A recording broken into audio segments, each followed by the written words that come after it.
네, 오늘 우리에게 주신 하나님 말씀 사도행전 12장 6절부터 19절까지 말씀인데요. 조금 길지만 우리 함께 교독하며 함께 읽겠습니다. 제가 먼저 읽겠습니다. 헤롯이 잡아 내려고 하는 그 전날 밤에 베드로가 두 군인 틈에서 두 쇠사슬에 매어 누워 자는데 바수꾼들이 문 밖에서 옥을 지키더니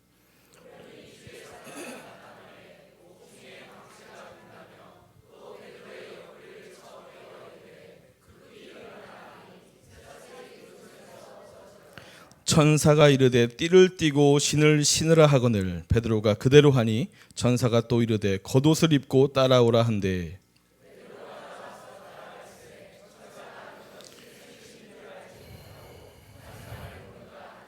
이에 첫째와 둘째 파수를 지나 시내로 통한 쇠문에 이르니 문이 저절로 열리는지라 나와서 한 거리를 지나매 천사가 곧 떠나더라. 이에 베드로가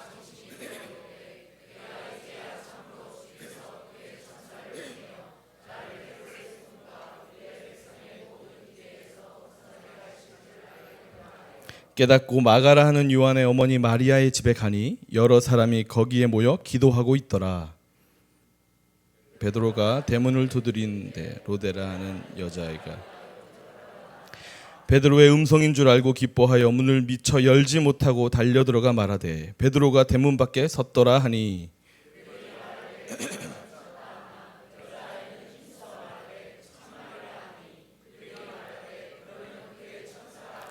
베드로가 문 두드리기를 그치지 아니하니 그들이 문을 열어 베드로를 보고 놀라는지라.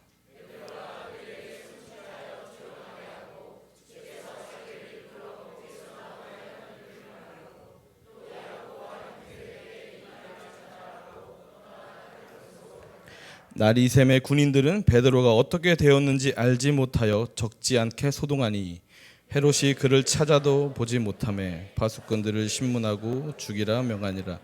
헤롯이 유대를 떠나 가이사라로 내려가서 머무니라. 아멘. 할렐루야. 네, 제가 설교한다고 올라오니까 성도님들이 오늘 좀 일찍 가나? 예. 근데 제가 항상 설교할 때마다 저도 이렇게 시간을 체크하거든요. 근데 담임 목사님 말씀 전하실 때랑 저랑 거의 비슷해요. 1, 2부를 하든 철야를 하든 거의 비슷한데 예. 짧지 않다는 얘기입니다. 그러니까 잘 들으시고 집중하시고 말씀의 은혜를 우리 함께 누리기를 바랍니다. 저희 집에는요 이렇게 살아가는 패턴이 하나 있어요. 그게 뭐냐면 저희 아내는 벌려놓고 저는 이렇게 정리해요. 그러니까 저희 아내는 뭘 하면 항상 문을 다 열어놓고 장롱문도 다 열어놓고 찬장문도 막 다 싱크대 문도 다 열어놓고 전 뒤에 쫓아다니면서 다 닫고 옷 같은 것도 다 벌려놓으면 제가 정리하고. 그러니까 벌려놓는 사람이 있고 정리하는 사람이 있어요. 오늘 이 사도행전을 보니까 갑자기 그게 생각나요. 하나님은 뒷수습을 계속 하시더라고요. 계속 잡혀가고 계속 결박되고 하나님은 또 열심히 또 풀어주시고. 그러니까 예수님을 사랑하는 이 사도들이 계속 세상의 권력에 막 얽매이고 눌리고 잡혀가고 매맞고 막 끌려가고 갇혀 있고. 근데 하나님은요 쉬지도 않고 묶여있는 이 사도들 또 풀어주시고 도망치게 하시고 이 패턴이 계속 사도행전에서 이루어지죠. 여러분 우리도 인생이 그런 것 같아요. 계속 뭔가 억눌리고 짓눌리고 영적이든 아니면 우리 살아가는 모습이든 뭔가 계속 막 숨통을 조이듯이 조이는 것 같은데 하나님 또 그거 풀어주시고 영적으로 좀 눌리는 것 같은데 그럼 또 주님 또 그거 풀어주시고 계속 이런 패턴이 사도행전뿐만 아니라 우리의 삶에서도 계속 이루어집니다. 여러분 세상 풍파에 넘어지고 질 것 같은 하나님의 자녀들도 하나님은요 당신의 자녀들을 절대 지지 않게 절대 무너지지 않게 붙들고 계신다는 것을 꼭 믿으시기를 바랍니다. 여러분들을 그냥 방치하지 않습니다. 내버려 두지 않습니다. 뭔가 묶여 있으면 풀어주시고 결박돼 있고 어두워지면 다시 성령의 빛을 비추어서 다시 일어서게 다시 자유하게 만들어주시는 거죠. 오늘 본문을 보시면 사도행전 12장 1절에 그때 헤롯 왕이 손을 들어 교회 중 몇 사람을 해하려 하여 이렇게 이야기합니다. 본문에 등장하는 이 헤롯 왕, 우리는 이 성경에 헤롯 왕이 여러 명 등장하니까 똑같은 사람인 줄 알아요. 그 사람이 그 사람인 줄 아는데 우리가 아는 예수님 태어날 때 나왔던 그 헤롯 왕이 아닙니다. 그래서 이 여기서 나오는 헤롯 왕은 헤롯 아그리파 1세라 그래서 이 혈통이 에돔의 후손이에요. 그러니까 에돔은 에서의 후손이죠. 에서의 후손. 그래서 이 사람의 하는 일은 뭐냐면 로마 황제 밑에서 이 유대라는 이 나라, 이 지역을 다스리는 분봉왕이라 그러죠. 그냥 파견된 왕이에요. 그러니까 식민지를 지배하는 우두머리라 그럴까요? 일제강점기 때 우리나라를 통치했던 이토 히로부미 같은 그런 역할을 하고 있는 사람이에요. 이 사람은 아주 정치적이고 이중적인 사람입니다. 인기를 엄청 그 대중들의 인기를 엄청 생각하는 거예요. 그래서 로마의 비율을 잘 맞춰서 부와 명예를 축적하고, 그다음에 유대의 율법을 철저하게 잘 지키는 척하면서 유대 사람들, 유대인들의 이 마음을 사요. 그 증거로 오늘 사도행전 12장 2절을 보면 요한의 형제 야고보를 칼로 죽여요. 유대인들이 이 사도들을 미워하는 걸 알고 인기를 얻으려고 이 칼로 죽입니다. 유대인들의 바람이었죠. 이 사도들 좀 어떻게 좀 해버리고 싶은데 예수님이라고 자꾸 전하면서 유대인들을 자꾸 궁지로 몰아세우는 이 사도들을 좀 어떻게 하고 싶다 했을 때 이 헤롯 왕이 대단한 일을 하는 거예요. 야고보, 이 사도 중에 예수님의 12제자 중에 한 명인 이 야고보를 칼로 죽여요. 이 칼로 죽인다는 것은 유대인들에게는요 아주 불법적이고 치욕적인 일입니다. 여러분, 성경에서 유대인들이 어떠한 잘못을 했을 때 뭘 어떻게 하라 그러죠? 돌로 치잖아요. 돌로 치는 게 정상이에요. 죽일 때 돌로 치는데 칼로 죽였다, 이거는 불법적인 일일 뿐만 아니라 아주 치욕적인 일입니다. 근데 이런 모습으로 야고보를 죽이죠. 유대인들한테는 엄청 인기가 있는 헤롯 왕이었어요. 근데 이렇게까지 인기를 얻으려고 3절에 보면 유대인들이 이 일을 기뻐하는 것을 보고 베드로도 잡으려고 할 때 이때가 무교절이다 그래요. 베드로까지 잡아보자. 인기 얻는 김에 한번 인기 더 확 얻어보자. 근데 이 무교절이 유월절과 얽혀있는 절기라서 예루살렘에 많은 유대인들이 몰려옵니다. 이때가 딱 인기 얻기 좋겠다 그래가지고 베드로까지 잡은 거예요. 우리나라 정치인들도 그렇잖아요. 명절 되면 아니면은 그 선거철 되면 어디서 갑자기 나타나가지고 막 악수하고 인사하잖아요. 그런 것처럼 야, 지금이 기회다, 지금이 인기 얻기에 딱 좋은 상황이다 그래가지고 이 무교절 기간을 평범하게 보내지 않으려고 베드로를 잡습니다. 근데 베드로를 잡는데 사도행전 12장 4절 같이 한번 읽어볼까요? 어떻게 잡았는지. 자, 읽어보세요. 시작. 잡음에 옥에 가두어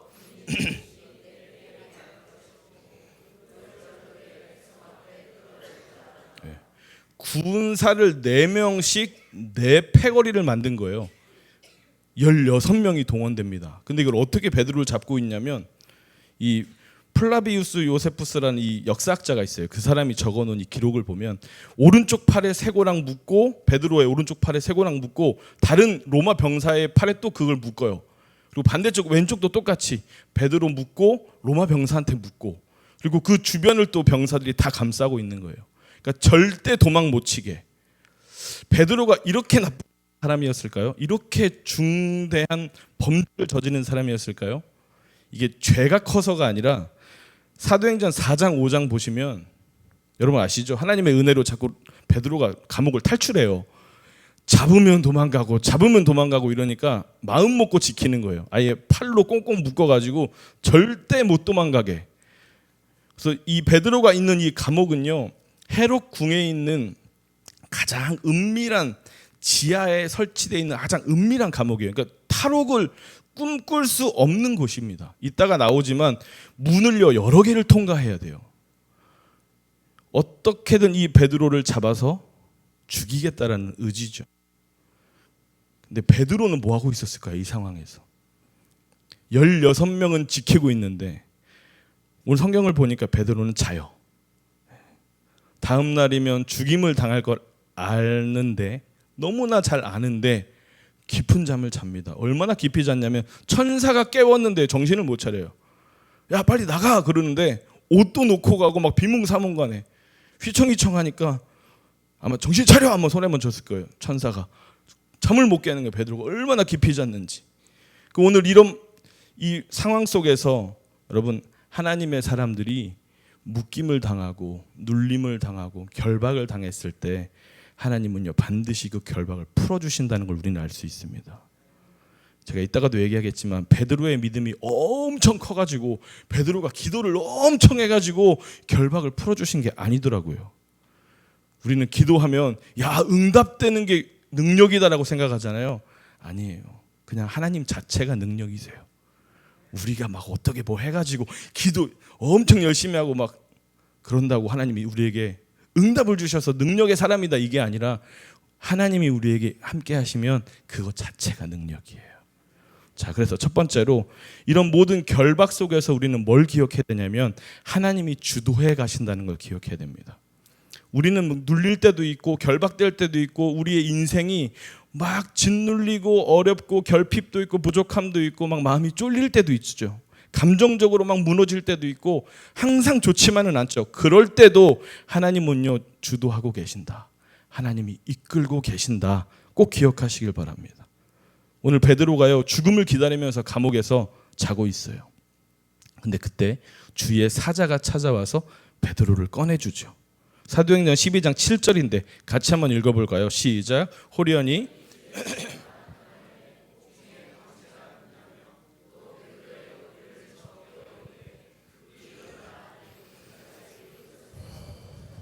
네, 보세요. 7절의 시작을 호련히라는 단어로 시작하잖아요. 우리가 잘 아는 호련히라는 단어는 뭐 갑자기 뭐 예상치 못하게 급박하게 뭐 이런 뜻인데 이걸 헬라어 원어를 찾아보니까 뜻이 조금 달라요. 이두라는 단어를 쓰는데 이건 우리가 생각하는 그 호련이라는 뜻이 아니라 보라 이런 뜻이에요. 여러분 7절부터 하나님이 마음 먹고 자 봐라 이제부터 모든 결박이 풀어지기 시작할 거다. 하나님의 역사가 시작된다 하고 보라 이렇게 하면서 시작하는 거예요. 이게 바로 하나님의 자신감입니다. 우리는 막 결박돼 있고 쫄고 걱정하고 근심하고 눈물 흘리고 그러고 있지만 하나님은요 자신감이 있으신 거예요. 봐라 내가 일하겠다. 내가 하겠다. 여러분 우리는요 지독히도 하나님을 못 믿어요. 그죠? 하나님 봐라 그래도 안 보고 말씀도 못 믿어요. 하나님 말씀 우리에게 주시고 이 말씀 막 선포되는데 이 말씀도 잘 못 믿어요. 어떤 분이 그러더라고요. 동정녀 마리아 통해서 예수님 태어났는데 왜 동정녀 마리아를 통해서 예수님 태어났는지 못 믿는지 자기는 이해가 안 된대요. 그래서 아니 어떻게 그렇게 확신하고 믿냐고 그랬더니 마리아 남편 요셉도 믿었잖아요. 잘 한번 생각해 보세요. 그죠? 남편도 믿었는데 우리가 왜 못 믿고 괜히 의심하냐 이거예요. 여러분 우리가요 하나님 앞에 확실한 신뢰와 믿음을 가지고 있을 때 하나님의 자신감이 우리에게 임하는 거예요. 하나님이 자신이 없으셔서 주저하고 계시는 게 아니라 우리의 믿음이 부족한 거예요. 그분은 지금도 자신감 있게 봐라 나를 봐라 나를 봐라 말씀하고 계시는 거예요. 그래서 이렇게 잠자는 베드로를요 깨워요. 얼마나 깊이 잤는지 비몽사몽간에 천사를 따라서 감옥을 탈출했는데 전 여기서 참 재밌는 게 뭐냐면 여유가 있어요. 쫓기듯이 도망가는 게 아니고 야 겉옷 챙겨 야 옷도 챙기고 신발 신고 정신 차리고 하나님은요 긴박하게 쫄리듯이 우리를 도우시는 분이 아니라 넉넉하게 도우시는 분이에요. 막 쫄려가지고 막 긴박하게 겨우 살았다 이게 아니라 여유 있게 이게 바로 그분의 자신감이에요. 여러분 베드로를 한번 생각해 볼까요? 얼마나 열심히 잤는지 잠을 잘 못 깨죠. 믿음이 좋아가지고 베드로가 막 쿨쿨 잤을까요? 어떤 분들은요 베드로의 믿음 좋다고도 얘기하더라고요. 물론 뭐 틀린 해석도 아닙니다. 저 같았으면 못 잤을 것 같아요. 막 불안했겠죠. 걱정했겠죠. 아니면 야 이거 어떻게 도망가지? 어떻게 탈출하지? 별의별 생각 다 하면서 아마 밤을 샜을 것 같아요. 베드로의 믿음 뭐 당연히 저보다 훨씬 좋겠죠. 근데 우리가 더 생각해 봐야 될 게 있어요. 베드로의 좋은 믿음으로 탈출했나요? 베드로의 믿음이 커가지고 탈출했나요? 아니에요. 베드로 그냥 잤어요. 제가 설교 준비하다 그런 생각 듭니다. 겟세마네 동산에서도 그렇게 베드로 자가지고 예수님한테 혼났는데 여기서도 자는 거예요. 그래서 아 원래 잠이 많구나. 죽기 직전인데도 자고 있을 정도면 원래 잠이 많구나. 근데 베드로가 왜 이렇게 잤을까요? 더 이상 살 소망이 없으니까 그냥 포기하고 잤다. 뭐 그럴 수도 있고, 하루 종일 신문 받고 막 고문 당하고 막 매 맞고 그래서 너무 힘들다. 육체적인 뭐 그런 스트레스 때문에 피곤해서 스르르 잠이 들었을 수도 있죠. 베드로전서 5장 7절 보니까요, 베드로는 이랬던 것 같아요. 너희 염려를 다 주께 맡기라. 이는 그가 너희를 돌보심이라. 베드로는 이 마음이 있었던 것 같아요. 염려를 주께 맡기고, 염려를 다 맡기니까 나에게 남는 건 뭐예요? 잠이 남는 거예요. 평안하게. 예. 어떻게 잤습니까? 왜 잤습니까? 여기서 이게 중요한 게 아닙니다. 베드로의 의지와는 상관없이 하나님이 일하셨다는 걸 우리는 집중해야 돼요. 하나님이 주도하셨다. 그분이 이끌어 가셨다. 우린 이걸 봐야 됩니다. 하나님이 베드로를 사랑하셔서 건져내신 거예요. 하나님 우리를 사랑하십니다. 때로는 우리가 기도도 잘 못하고 잠들 때도 있잖아요. 제가 이번에 새벽에 우리 오아비들 막 나와서 기도하는데 다 알아요. 자더라고요. 기도 시작하면 애들 막 자요. 테이제이도 나와가지고 막 자요. 자다 갑자기 막 끌려가. 우리가 잠들어도 하나님 우리 사랑하십니다. 때로는 우리가 부족해도 하나님 우리 사랑하세요. 근데 이런 생각이 하나 듭니다. 그럼 야고보는 왜 죽이셨어요? 베드로처럼 살려주시지. 하나님이 주도적으로 하시는 일들은 우리가 이해할 수 없는 일들이 많습니다. 그러니까 이것을 하나님한테, 하나님 베드로는 감옥에서 꺼내주시고 왜 야고보의 생명은 거두어 가셨나요? 이렇게 질문하면 답이 안 나와요. 그러니까 많은 분들이 그러잖아요. 천국 가면 하나님께 물어볼 게 많아요. 그러잖아요. 그럼 야고보는 기도를 안 해서 죽었나요? 믿음이 부족해서 죽었나요? 왜 야고보는 죽고 베드로는 풀려났을까? 여러분 사실 이런 게 쓸데없는 질문이에요. 왜냐하면 야고보는 죽고 베드로 풀려나게 하신 거는요, 하나님의 주권입니다. 그분이 하신 거예요. 그분의 뜻이 있고 그분의 계획이 있고 그분이 하시고자 하는 일이 있기 때문에 하나님이 이렇게 하신 거예요. 하나님 왜요? 라고 물어보면 하나님도 내 마음? 이 정도밖에 대답 못 하시는 거예요. 그러니까 우리가 야고보를 어떻게 데려가시는가, 왜 데려가시는가 이런 거 고민한다면 여러분 이거는 우리가 성경 말씀을 어떻게 보면 하나님을 신뢰하지 못하는 거예요. 내 마음대로 하고 싶은 그 욕심이잖아요. 하나님 얘도 살려주고 쟤도 살려주고 얘도 잘되게 하고 쟤도 잘되게 하시죠. 왜요? 하나님의 뜻이 있는 거예요. 그분의 주권대로 일하시는 거예요. 그러니까 어떤 목사님 이러시더라고요. 우리는 햄릿처럼 죽느냐 사느냐 그것이 문제로다 이렇게 사는 사람들이 아니다. 믿음의 사람들은 믿느냐 안 믿느냐 그것이 문제다 이거예요. 주님을 알고 죽느냐 모르고 죽느냐 그게 문제라는 거예요. 요한복음 17장 3절 보면요, 같이 읽어볼게요. 시작. 영생은 곧 유일하신 참 하나님과 그가 보내신 자. 예수님만 알면, 예수님만 믿으면 우리는 영생을 받는 거예요. 생명이 있는 거예요 우리에게는. 그러니까 우리가 이걸 왜 그랬나요? 쟤는 왜 그랬나요? 이런 의문이 아니라 하나님의 주권을 인정하는 거예요. 하나님이 하신다. 그 주권을 인정한다. 하나님의 주권을 인정한다면 여러분 우리는 이 차별의식을 버려야 됩니다. 왜 내게 고난이 오나요? 막 이런 질문 많이 하잖아요. 하나님 나에게 왜 이런 시련을 주시나요? 여러분 이 답을 로마서 9장 20절 21절에 이렇게 했어요. 이 사람아 내가 누구이기에 감히 하나님께 반문하느냐? 지음을 받은 물건이 지은 자에게 어찌 나를 이같이 만들었느냐 말하겠느냐? 토기장이가 진흙 한 덩어리로 하나는 귀 있을 그릇을 하나는 천 있을 그릇을 만들 권한이 없겠느냐 이렇게 물어보시는 거예요. 하나님이 만드셨고 하나님이 주권 가지고 이끌어 가시는데 우리가 왜 이래요? 왜 저래요? 저렇게 해주세요? 저렇게 해주세요? 말하는 것 자체가 모순이라는 거예요. 잘못됐다는 거죠. 고난을 주시고 안 주시고도 하나님의 주권이고 그렇기 때문에 고난이 왜 왔지? 나에게는 왜 이렇게 시련이 있지? 이렇게 계속 이것만 묵상하면 여러분 스스로 무너집니다. 내가 기도를 안 했나? 내가 좀 부족했나? 하나님 날 안 사랑하시나? 더 심하게 가면 하나님 나 버리셨나? 여기까지 가는 거예요. 여러분 고난을 묵상하지 마시길 바랍니다. 하나님 왜 나를 힘들게 하시죠? 이런 거 묵상하지 마세요. 그분의 뜻이 있는 거예요. 하나님의 주권입니다. 그러니까 그렇잖아요. 하나님의 사랑은 누구에게나 차별이 없죠. 하나님의 구원은 누구에게나 차별이 없죠. 모든 사람 다 사랑하시고 모든 사람에게 다 구원의 길을 열어놓으셨죠. 그렇다면 고난도 누구에게나 차별이 없어요. 때로는 어려운 일들도 차별 없이 모두에게 주어집니다. 그러니까 그렇더라고요. 불치병에 걸리면 예수 믿는 사람들이 가장 받아들이지 못하는 거예요. 나 이렇게 열심히 하나님 사랑하고 열심히 신앙생활 했는데 하나님 나에게 왜 이런 시련을 주십니까? 여러분, 우리 인생에 수많은 일들이 이해되지 않는 일들이 일어나지만 하나님의 주권을 우리가 인정한다면 모든 상황이 다 은혜인 줄로 믿습니다. 그분의 계획과 그분의 뜻이 우리에게 있다는 거예요. 요즘 그 군대 간 우리 청년들이 많아요. 또 내일 모레 군대 갈 청년도 있고 우리 서진이도 군대 가고 요즘에 우리 청년부에서 군대에 지금 3명, 4명 뭐 애들 보냈는데 군대에서 말입니다. 제대를 앞두고 있는 병장이 행복할까요? 이등병이 행복할까요? 병장이 행복하죠.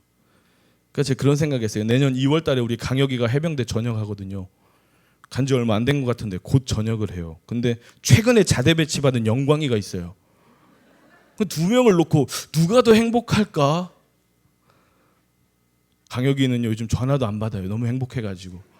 근데 이등병들은 전화하면 바로바로 받아요. 군기 바싹 들어가지고.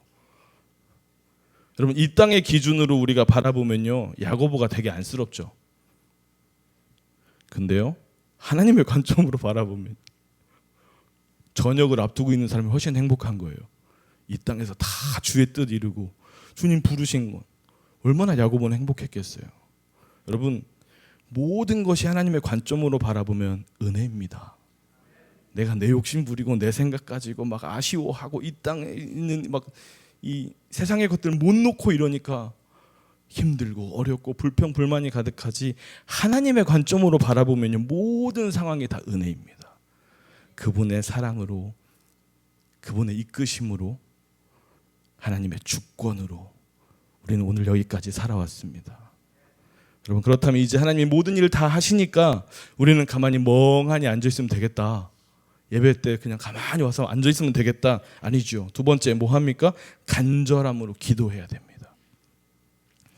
이 지금 베드로의 이 상황에서 교회는 뭐 했을까요?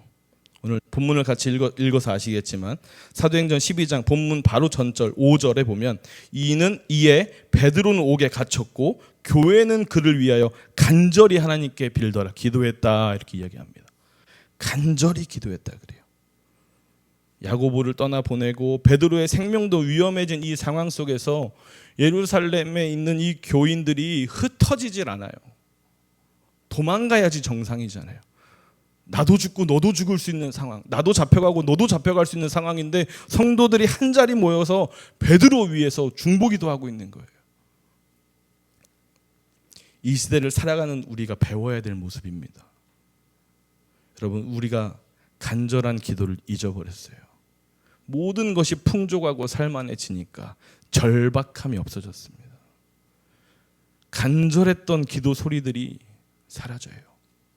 여러분, 지금 여기 계신 우리 사랑하는 성도님들, 우리 한때 진짜 뜨겁게 기도했잖아요, 그죠?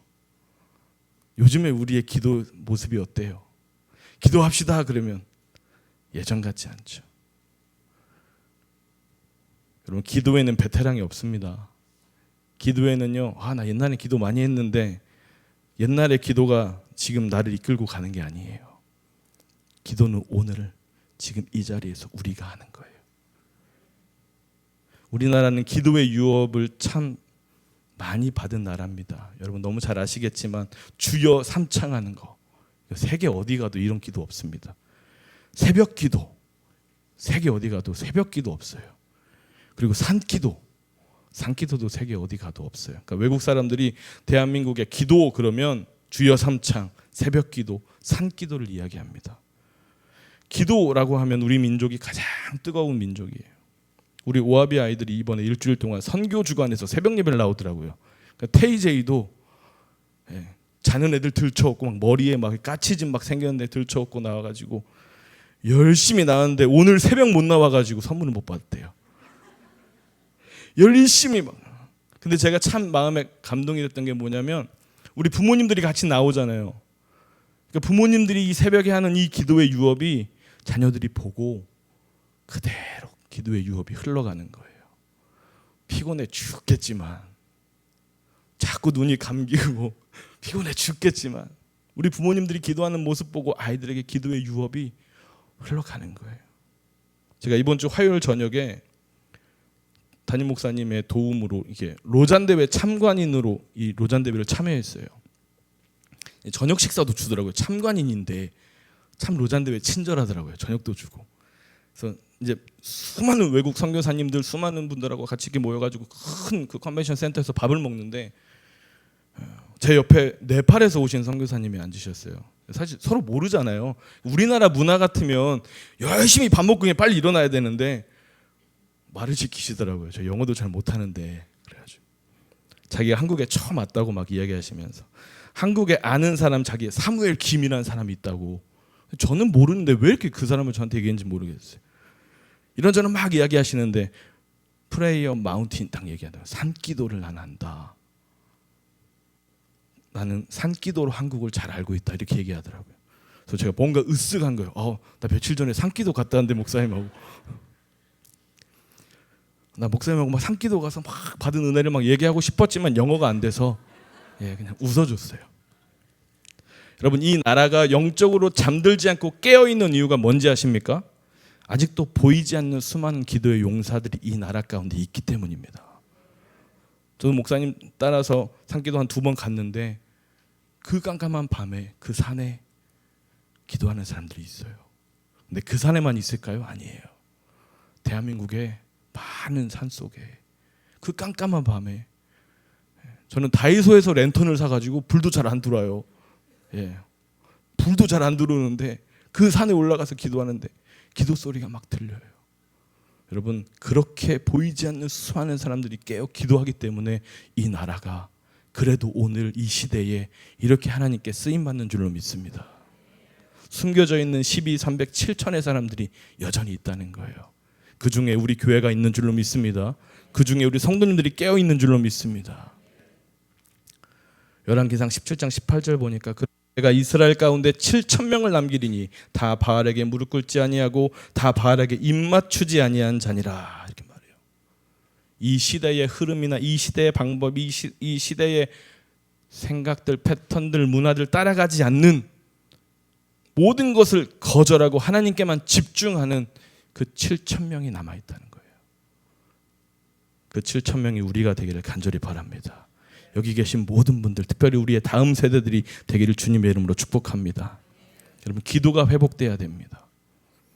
우리들의 간절한 기도 소리가 다시 울려 퍼지기 시작해야 돼요. 부족한 믿음의 기도도 하나님 응답하십니다. 초대교회 성도들의 믿음이 대단해서 아니면 베드로 믿음이 엄청 커서 이 성령님이 역사하신 게 아니에요. 사도행전 12장 12절 보면 이렇게 말합니다. 마가라 하는 요한의 어머니 마리아의 집에 가니 여러 사람이 모여 기도하더라. 성도들이 모여서 기도하잖아요. 뭐라고 기도했겠어요? 여기 모여가지고요. 베드로 사도 꺼내주세요 라고 기도했을 거 아니에요. 그래서 베드로가요, 감옥 탈출하고 나와가지고 여러 사람이 모여서 기도하는 곳으로 가잖아요. 마리아의 집으로 가요. 마리아의 집에는 도망가지 않고 중보 기도로 기도하는 기도의 용사들이 모여서 기도하고 있어요. 열심히 기도하고 있는데 여러분, 기도를 통해서 우리는 실패와 절망과 맞서 싸우시기를 바랍니다. 기도를 통해서 싸우는 거예요. 기도는 절대 지지 않습니다. 기도는 절대 무너지지 않습니다. 기도는 항상 이깁니다. 지는 게 없어요. 기도하는 사람이 이깁니다. 오늘 본문 내용을 잘 보면요, 이 기도하는 사람들의 믿음이 형편없어요. 진짜 웃겨요. 베드로가 기도하고 있는 집이 마리아의 집에 도착하잖아요. 그리고 도착하면 뭐예요? 문 열어달라고 노크하거든요. 얼마나 열심히 기도를 했는지 사람들이 듣지를 못해요, 노크 소리를. 근데 로데라는 이름의 꼬마 여자아이가 이 노크 소리 듣고 나가보는 거예요. 근데 베드로가 와 있잖아요. 너무나 기뻐서 사람들한테 가서 베드로가 왔어요 그러니까 사도행전 12장 15절 보세요. 뭐라고 대답합니까? 저희가 말하되 내가 미쳤다. 너 미쳤구나. 어떻게 베드로가 오니? 감옥에 갇혀 있는데. 근데 기도는 왜 하고 있어요, 그럼? 진짜 믿음이 좋았다면 베드로를 꺼내주세요 기도했으면 아멘 하고 달려나갔어야 되는데, 할렐루야 하고 달려나갔어야 되는데, 야 네가 미쳤구나. 베드로 못 나와. 야 그 감옥은 들어가면 못 나오는 데야. 정신 차려. 그러는 거예요. 근데 자꾸 이 아이가 아니 힘써 말하되 참말이다. 계속 진짜예요. 진짜 왔어요. 그러니까 그럼 이렇게 말해요. 저희가 말하되 그러면 그의 천사다. 절대 안 믿는 거예요. 믿음이 얼마나 형편없는 겁니까? 기도하면서도 이건 안 될 거야. 그러면 이거 진짜 우리의 모습하고 비슷하지 않습니까? 우리도 기도하면서 야 이건 좀 힘들겠다. 하나님이어도 이건 좀 힘들겠다. 막 그러잖아요. 근데도 하나님은요 일하셔요. 정말 은혜죠. 우리의 믿음으로 일하시는 게 아니라 그분의 주권으로, 그분의 능력으로 그냥 일하시는 거예요. 여러분, 기도를 우리가 왜 주저하냐면 응답이 안 되면 어떡하지? 이거를 엄청 사람들이 걱정하거든요. 기도가 응답되는 게 능력이 아닙니다. 기도하는 게 능력이에요. 그냥 기도하면 그 즉시로 우리에게 능력이 임한 거예요. 그 응답이 어떻게 될지는 하나님의 주권이고, 기도할 때 우리에게 이미 능력이 주어지는 거예요. 아주 작은 믿음만 가지고도 기도해도 하나님은 일하기 시작하십니다. 우리의 어떠함이 아니라 하나님의 강하신 능력으로 일하시는 거예요. 여러분, 기도하면요 이제 어떤 역사가 일어나냐면 모든 결박이 하나하나 다 풀어집니다. 사도행전 12장 7절 한번 보세요. 호련히 주의 사자가 나타나며 옥중에 광채가 빛나며 또 베드로의 옆구리를 쳐 깨워 이르되 급히 일어나라 하니 쇠사슬이 그 손에서 벗어진지라 그러죠. 먼저 베드로를 결박하고 있던 쇠사슬이 벗어집니다. 이 성도들이 중보하고 기도할 때 베드로를 붙들고 있던 이 쇠사슬이 그 손에서 벗어져요.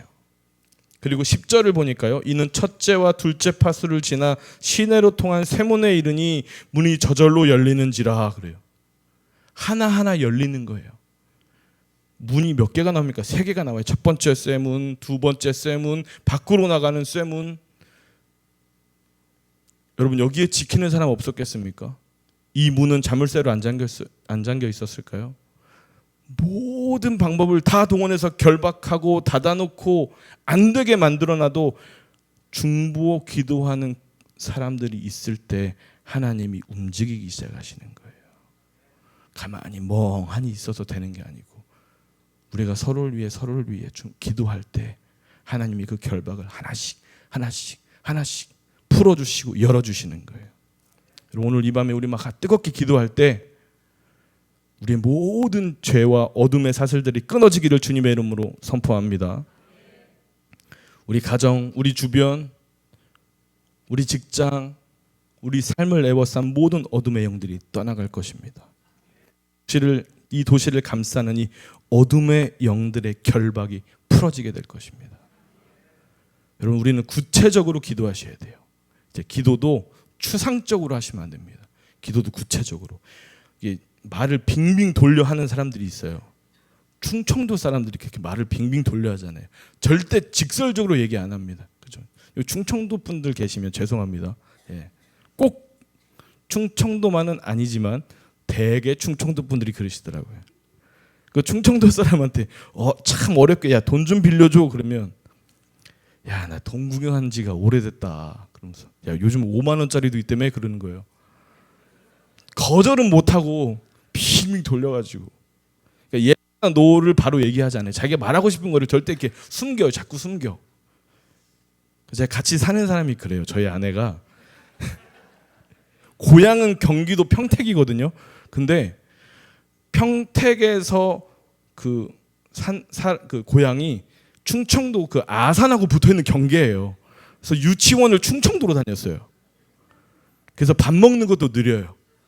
밥도 엄청 느리게 먹고. 그러니까 아이들이 태희자가 말 안 들으면 야 엄마한테 혼날래? 이렇게 말해야 되는데 돌려서 말해요. 야 엄마 주먹 꽉 쥐었다. 이거 얻어맞는 거야. 주먹 꽉 쥐었어. 막. 애들이 밥을 잘 안 먹고 많이 안 먹으면 야 밥 좀 더 먹어. 많이 먹어. 그러면 되는데 뭘 먹은 거요? 그러는 거예요. 반찬이 그대로네. 뭐 빙빙 돌려 얘기해. 여러분, 우리가 기도할 때 하나님 앞에 빙빙 돌려 얘기하면 하나님 속 터지십니다. 하나님 다 아시는데. 여러분 자녀가 엄마한테 용돈 달라고 얘기하면서 엄마 요즘에 5만 원짜리라는 게 있다는데 그거 한번 보고 싶네 뭐 이러면 화나잖아요. 달라고 하지 왜? 우리 하나님 앞에 이렇게 기도하고 있을 수도 있어요. 하나님 이거는 좀 될라나 모르겠네요. 그러면서 막 빙빙 돌려 얘기하고 다 아는데, 하나님 다 아시는데, 여러분의 필요를 아시고 여러분의 눈물을 아시고 아픔을 아시고 다 아시는데, 여러분 기도할 때 하나님 눈치 보지 마세요. 기도할 때 사람 눈치 보지 마세요. 나의 진실한 고백, 진실한 기도가 하나님과 만나기를 바랍니다. 요한복음 14장 14절 15절인데 우리 믿음으로 이렇게 같이 한번 읽으면서 선포할까요? 시작. 너희가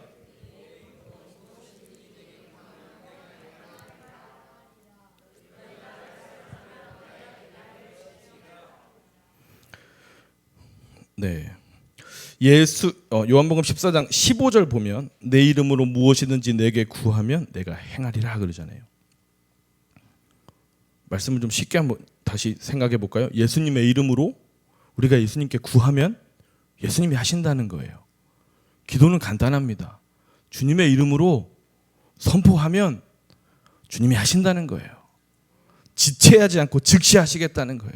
미뤄두지 않고 즉시 하시겠다는 거예요. 여러분, 그런데 이 기도의 응답을요, 나를 위해서 응답 주시는 게 아니에요. 14절을 잘 보세요. 아버지로 하여금 아들로 말미암아 영광을 받으시게 하기 위해서 응답하신다는 거예요. 일하신다는 거예요. 움직이신다는 거예요. 우리가 기도하는 것 자체가 삼위일체 하나님 영광에 연합하는 거예요. 우리가 기도할 때 영광의 연합에 함께 동참하게 되는 거예요. 여러분, 오늘 이 밤에 기도할 때 예수님의 이름으로 무엇이든지 구하면 예수님 행하십니다. 지금 여러분 삶에 절박하고 걱정되고 긴박한 일들이 분명히 있을 거예요. 예수님의 이름으로 선포하십시오. 예수님이 일하십니다. 오늘 이 예배가 끝나면 인생이 달라진다 생각하시고 믿음으로 선포하십시오. 우리가 기도할 때 하나님이 영광 받으시는 거예요. 그래서 야고보서 1장 5절 보면 너희 중에 누구든지 지혜가 부족하거든 모든 사람에게 후히 주시고 꾸짖지 아니하시는 하나님께 구하라 그리면 주시리라 그래요. 지혜가 부족하면 구해라 말하면서 누구에게 구해라? 모든 사람에게 후히 주시고 꾸짖지 아니하시는 하나님께 구해라. 우리가 무엇을 기도하든지 후하게 주십니다. 넉넉하게 주십니다. 차고 넘치게 주시겠다는 거예요. 근데 어떤 하나님이에요? 꾸짖지 아니하신 하나님이에요. 그러니까 우리가 기도하다가 야 이거 기도 잘못해서 하나님께 혼나나? 아니에요. 꾸짖지 아니하시고 모든 걸 후히 주시는 사랑의 하나님께, 여러분 오늘 우리 이 밤에 진솔한 기도, 솔직한 기도 하시길 바랍니다. 우리의 마음에 있는 것 다 쏟아내고 주님이 일하여 주옵소서. 주님이 다 아시고 주님이 다 이끄시고 가신다는, 모든 걸 이끌고 가신다는 하나님의 주권을 붙들고 이 밤에 우리 기도해야 됩니다. 말씀을 마무리할게요. 오늘 이 사도행전 12장이 왜 11장하고 13장 사이에 나왔을까요? 12장이라? 사실 이 성경이 장은 나중에 써놓은 거잖아요. 그냥 구역을 나눠놓은 거잖아요. 이게요, 사도행전 11장 30절을 보시면 쉬운 성경에 이렇게 돼 있습니다. 그들은 돈을 모아서 바나바와 사울 편에 예루살렘에 있는 교회 장로들에게 보냈습니다. 지금 예루살렘 교회에서 오늘 12장의 사건이 일어났는데 바나바와 바울, 사도 바울이 11장 마지막에 예루살렘 교회에 가요. 그러니까 지금 12장엔 바나바와 바울이 그 상황에 있어요. 그리고 사도행전 12장 25절 보면 바나바와 사울은 자기들의 사명을 다 마치고 마가라고도 하는 요한을 데리고 예루살렘에서 돌아왔습니다. 예루살렘 교회에 있다가 12장 끝날 무렵에 다시 돌아왔다라고 성경은 얘기하죠.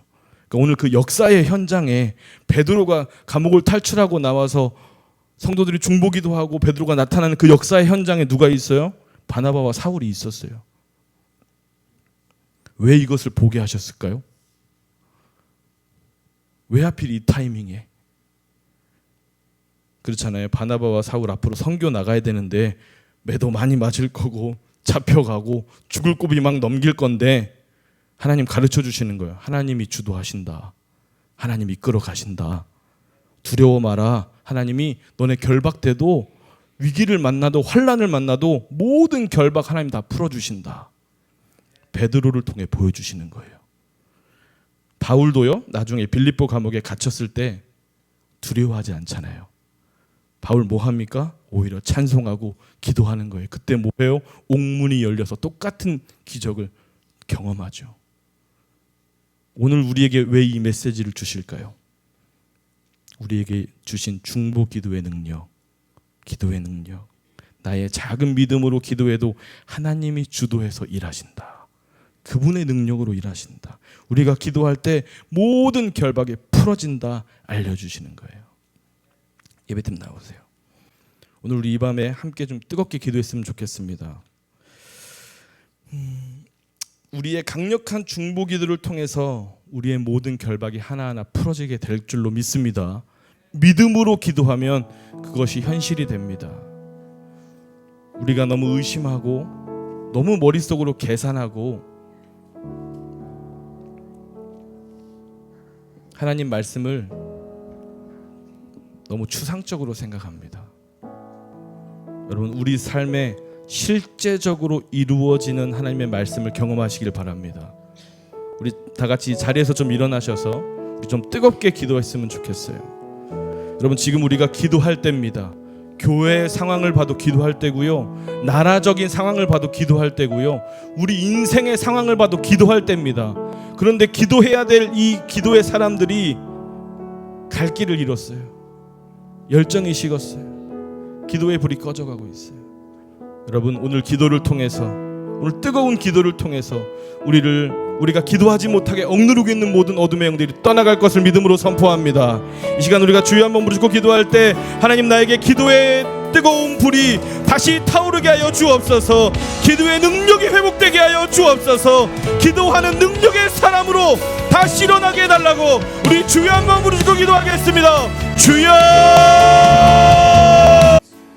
오늘 들었던 이 말씀이 듣는 말씀에서 끝나지 않고 여러분들의 삶에 살아내는 말씀으로 생명력 있는 말씀이 될 수 있기를 주님의 이름으로 다시 한번 축복합니다.